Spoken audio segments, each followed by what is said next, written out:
What's going on, everyone? Chris from Pickdawgz.com here with the Wraparound.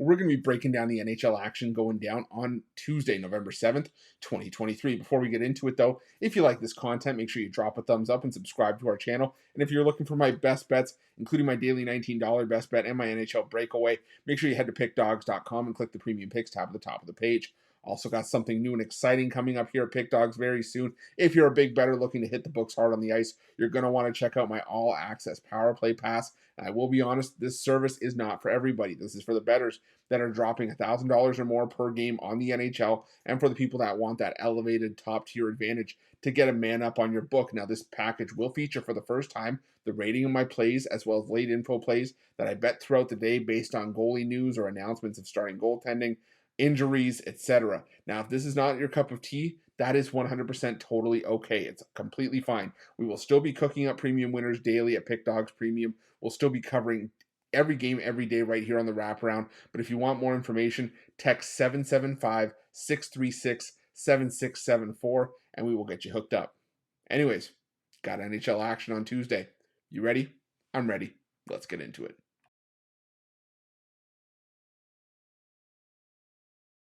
Our first game takes us to the PNC Arena where the Carolina Hurricanes take on the Buffalo Sabres. And for the Carolina Hurricanes, well, the big news now is that Frederik Andersen going to be out indefinitely as he deals with a blood clot issue. Obviously, wish him the best, but that doesn't change the fact that the show must go on without him. And, the backups, Antti Raanta and Peter Kochetkov, have not been good for the Carolina Hurricanes this season. I mean, Raanta, the last couple times we've seen him, he's been okay. He gave up 3 goals to the Islanders, shut out the San Jose Sharks. That doesn't really say much. But before that, he was really struggling. So Kochetkov been as well. On the other side, the Buffalo Sabres, they've been playing fairly well as of late, but Devin Levy gave up 4 goals to the Leafs in the win. Gave up 5 goals. Ukko-Pekka Luukkonen gave up 5 goals in his last start. To me, this is just 2 teams with some solid offense and really shaky goaltending right now. Don't know how you look at anything other than the over 6.5 in this one.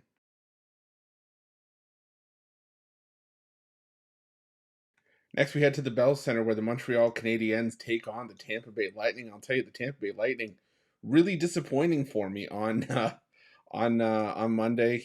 They had the game against the Toronto Maple Leafs. They were up big in that one early and found a way to lose that game in overtime, and it's yet another road loss for the Tampa Bay Lightning. Just 1-5 in 6 road games so far this season. The Montreal Canadiens, they've lost 3 straight, but they've been in a lot of those games, and all those games came on the road. Montreal's been playing their better hockey at home this season.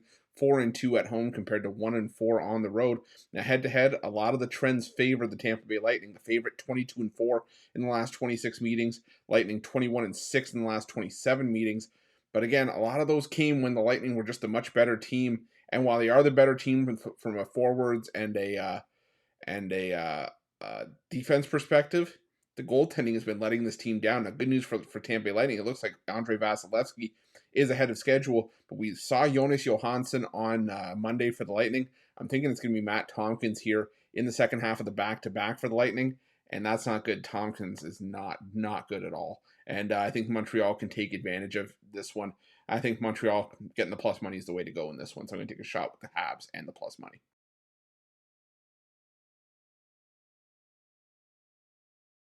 Next, we head to the UBS Arena where the New York Islanders take on the Minnesota Wild. And, the Minnesota Wild, I'm still trying to figure out what this team actually is. I mean, they're 4-5-2 to start the year.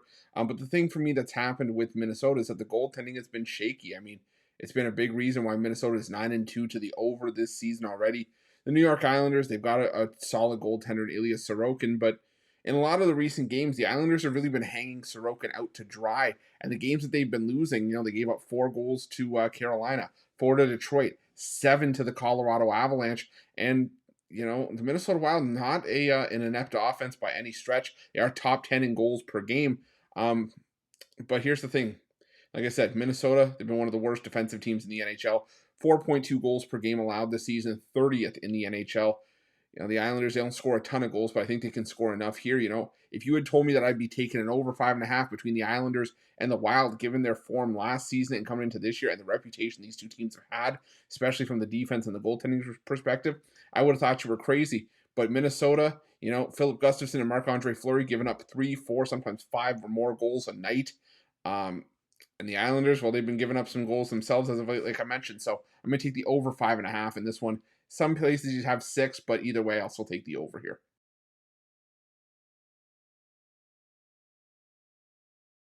Up next, we go to Madison Square Garden, where the New York Rangers take on the Detroit Red Wings. And I was initially leaning towards New York Rangers here because I really like the makeup of this Ranger team, but I don't think that you can count the Detroit Red Wings as pushovers much anymore.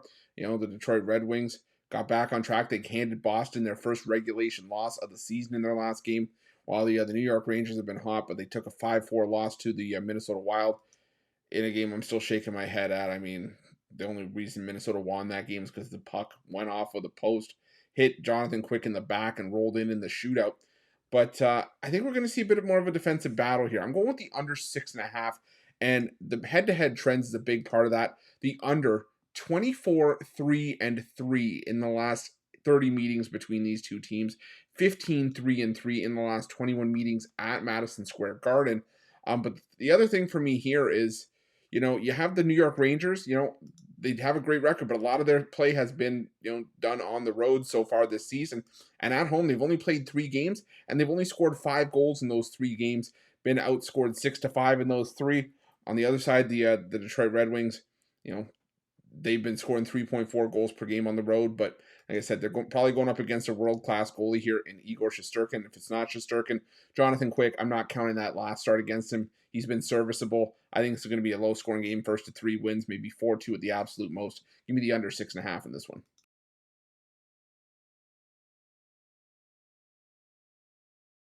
Now we head to the Enterprise Center where the St. Louis Blues take on the Winnipeg Jets, and it's one of my least favorite games on the board on Tuesday, but I'm still going to stick with the Winnipeg Jets here. The Winnipeg Jets, they've had the upper hand on the St. Louis Blues in recent meetings, winning 7 of the last 8.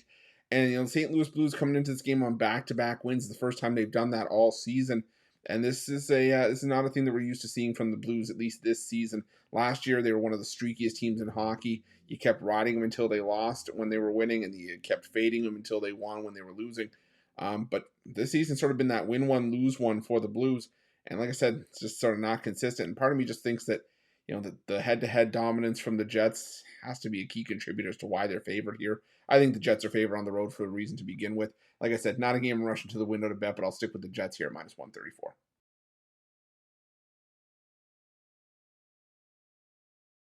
Up next, we head to the Mullet Arena where the Arizona Coyotes take on the Seattle Kraken. And you can kind of understand why this game is a coin flip. I mean, the Coyotes have played their best hockey at Mullet Arena going back to last season, while the Seattle Kraken had been playing their better hockey on the road. Haven't necessarily done that this season, just 2-3-2 on the road this season, but they've started to win games here and there, and they've actually won 4 straight meetings with the Arizona Coyotes. But I'm still going to stick with the Yotes here.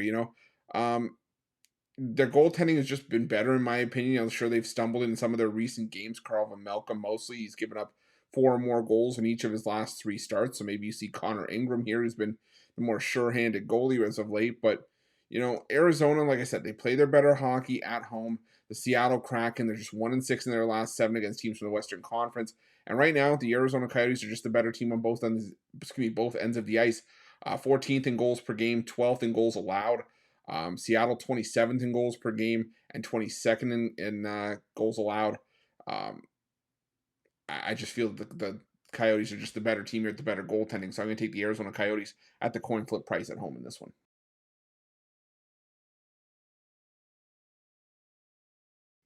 Next, we go to the Scotiabank Saddledome, where the Calgary Flames take on the Nashville Predators. And of course, the one time I need the Kraken to beat the Flames decide to show up and actually play competent hockey and snap their losing streak with a 6-3 win over Seattle. But I'm not going back to them again here. Some people are still going to say, oh, quit betting with your heart, bet with your head. And that's exactly what I'm doing here. What exactly have the Calgary Flames done to justify being favored at home here? Sure, they've got home ice, and that's all well and good, but they're still just 1-3 on home ice this season. If we see Jacob Markstrom here, Markstrom 1-6-1 to start the year. The Nashville Predators have had the better run of form as of late. They've won 3 straight and 7 of the last 8 meetings against Calgary. The underdog, 20-6 in the last 26 meetings between these two teams. Give me the Nashville Predators at plus money in this one. No way am I touching the Flames here.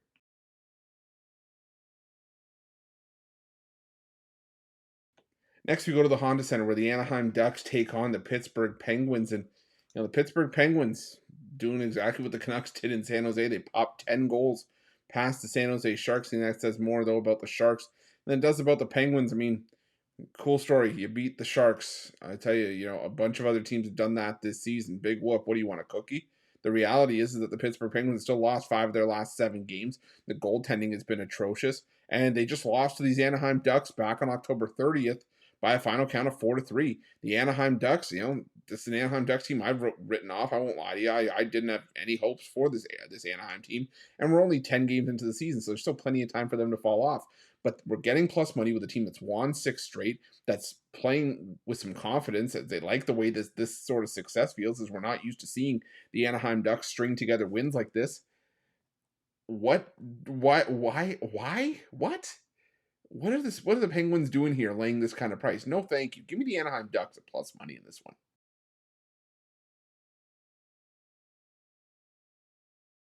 Up next, we head to the Ball Arena where the Colorado Avalanche take on the New Jersey Devils. I'm still flabbergasted about that Anaheim Ducks line. Anyways, got the Avalanche hosting the Devils here. And, the Colorado Avalanche sort of picking up where they left off, and not in a good way. I mean, they were back out on the road in their last game and got shut out for the third straight game on the road. Now, I should say third straight road game. They did have a home game sort of in the middle of that where they did beat the St. Louis Blues 4-1, but I'll tell you, man, this Colorado Avalanche team is a bit of a head scratcher away from home. But that being said, they are home here where they've, like I said, played their better hockey. They are 3-0 straight up at home this season. They're going up against a New Jersey team that's had some definite issues between the pipes. Vitek Vanacek and Akira Schmid have definitely had some issues as of late. But this is also a New Jersey team that's been playing in a ton of high-scoring games this season. More often than not, they're scoring 4 goals a game. I mean, this New Jersey team currently ranking 3rd in the NHL, averaging 3.9 goals per game. I think we got a high-scoring game here. So I'm looking at the over 6.5, but I'm also going to take a shot with the Devils here. I think a high-scoring game plays into the Devils' hand because they are so used to playing in these high-scoring games this season, and I think that's just where the value is. So give me the Devils at plus money in a lean, but my stronger play here over 6.5 goals.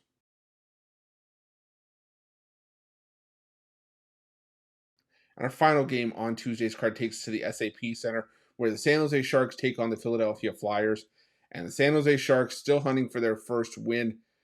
Just when I thought that it couldn't get any worse, and I gave them the benefit of the doubt, I ended up with egg on my face after that game. The San Jose Sharks, I thought, you know what, bottom of the market. They gave up 10 goals. There's no way they could do it again. They did it again. They gave up 10 goals for the second time in a row, second game in a row. First team since 1965 to give up 10 goals in back-to-back games. The Philadelphia Flyers, don't get me wrong, this is a team that's struggled. They have lost 6 of their last 8 games, but nothing cures what ails you like a trip to San Jose. Does this price feel a little bit funky? Sure. That a team isn't laying minus 200 against the Sharks right now, but I think that's just because the Flyers have lost 6 of their last 8 games. You put anyone else in there, it's the minus 250, minus 300 line. The Flyers are just the better team. I think it's a great get-right spot for Carter Hart or Samuel Urson or whoever gets to start here. But either way, give me the Flyers to win this one in regulation. I might sprinkle a little bit on the puck line as well, at plus 125 to round things out. That's it. That's all the NHL action for Tuesday, November 7th, 2023. If you like this video, make sure you smash that like button and subscribe to our channel. Also, make sure you have notifications turned on to get the most newest and up-to-date content here at Pickdawgz. And a reminder, if you're looking for my best bets, check out Pickdawgz Premium. And if you're looking for more information on my all-access Power Play Pass and to find out if it's right for you, make sure to text 775-636-7674. Also, make sure to let me know your NHL picks in the comment section below. Thanks for watching. Good luck.